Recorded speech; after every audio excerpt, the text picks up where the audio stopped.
अभी मैं कुछ पेरेंट्स के साथ था, उनमें से एक पेरेंट ने मेरे से पूछा कि ये इम्पोर्टेंस क्या होती है मेंटरशिप की। तो मैं थोड़ा सा सोचा, मुझे लगा कि क्या बताऊं, तो मैंने अपना एग्जाम्पल लेना बेहतर समझा। मैंने बताया, जब मैं इनिशियल डेज ऑफ टीचिंग में था और आज मैं टीचिंग में हूं, तो इस दौरान क्या क्या चेंजेस आए। इनिशियल डेज में मुझे लगता था कि मैं एक टॉपिक को, जो भी टॉपिक पढ़ा रहा हूँ उसको अच्छे से पढ़ा दूं, बच्चे को समझ में आ जाए, बच्चा क्वेश्चन पूछे, उसके क्वेश्चन सॉल्व हो जाए, मैं आंसर कर पाऊँ, बस यहाँ तक अपनी जिम्मेवारी लगती थी। समय बदला, आज ये जर्नी 20-22 साल में यहाँ तक पहुँची, तो आज मुझे एहसास होता है कि भैया यहाँ पर आपकी जिम्मेवारी यहाँ तक ख़त्म नहीं होती है। कई बार अब ऐसा होता है कि बच्चे का मान लीजिए एग्जाम है, 15 दिन है, 20 दिन है एग्जाम में, और वो आपको कोई क्वेश्चन भेज देता है, मैसेज कर देता है, टेक्स्ट मैसेज कर दिया कि सर इसका आंसर क्या होगा। वे वक्त मतलब कभी नाइट में भी बच्चा कॉल कर लेता है, पूछ लेता है सर ये ऐसे कैसे होता है। तो उसको अब जवाब देना बहुत जरूरी बन जाता है, मतलब अंदर से, मेरे इनर वॉइस से। ये चेंज इस वजह से आया, मैं आपको बताता हूँ कि एक दिन मेरा बच्चा बोला मेरे से, पापा ये टॉपिक बता दो। छोटा बच्चा है, तो मैं उसे बताने लग गया। उसने मेरे हाथ से कॉपी ली, बोली कि भाई मेरे टीचर तो ऐसे ऐसे बता रहे थे, आपको नहीं आता। आप सोचो कि मुझे कैसा लगा होगा उस टाइम पे।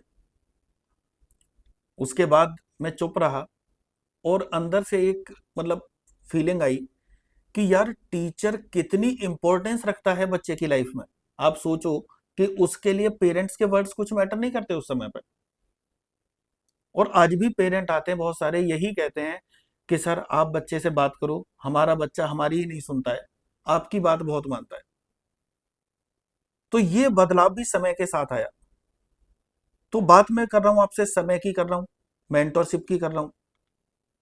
तो समय देखो कि मेरे पास तो चलो टाइम था अपने कैरियर को शेप देने का, तो मैं तो अपने अंदर बदलाव लेके आया, अपनी रिस्पॉन्सिबिलिटी को समझा समय के साथ मैंने। लेकिन बच्चे के पास तो ऐसा नहीं है ना। बच्चा मान लीजिए आपका 11th क्लास में है, तो उसके पास 2 साल है अपने कैरियर को शेप देने के लिए। अगर मेडिकल इंजीनियरिंग की तैयारी करना है तो कर रहा है, तो वो 2 साल में सिलेक्ट होना है उसको, 12th करते ही। हर पेरेंट चाहता है, टीचर भी चाहता है, बच्चा भी चाहता है। तो भाई उसके लिए लिमिटेड टाइम पीरियड में एक अच्छे गाइडेंस की जरूरत होती है, एक अच्छे मेंटोर की जरूरत होती है।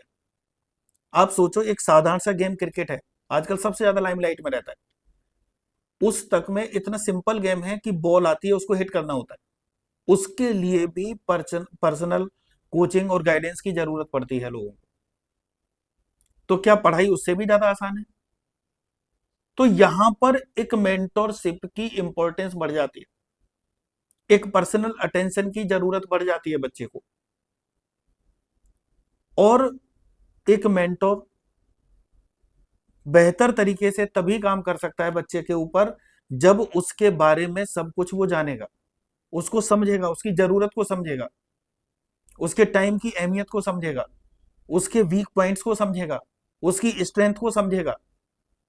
और ये सबके लिए पेरेंट्स के साथ इंटरेक्शन बहुत मस्ट है।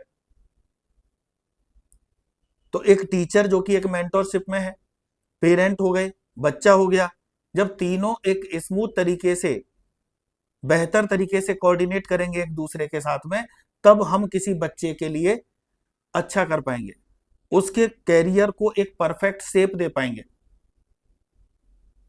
तो मेंटोरशिप से मेरा मतलब था कि भाई हम बच्चे की जरूरत को समझें कि वो चाहता क्या है। चाहने से मतलब यह है कि अगर मान लीजिए सब्जेक्ट में कौन से उसके वीक पॉइंट्स हैं, कौन से कॉन्सेप्ट मिसिंग हैं, उन पे वर्क करना है।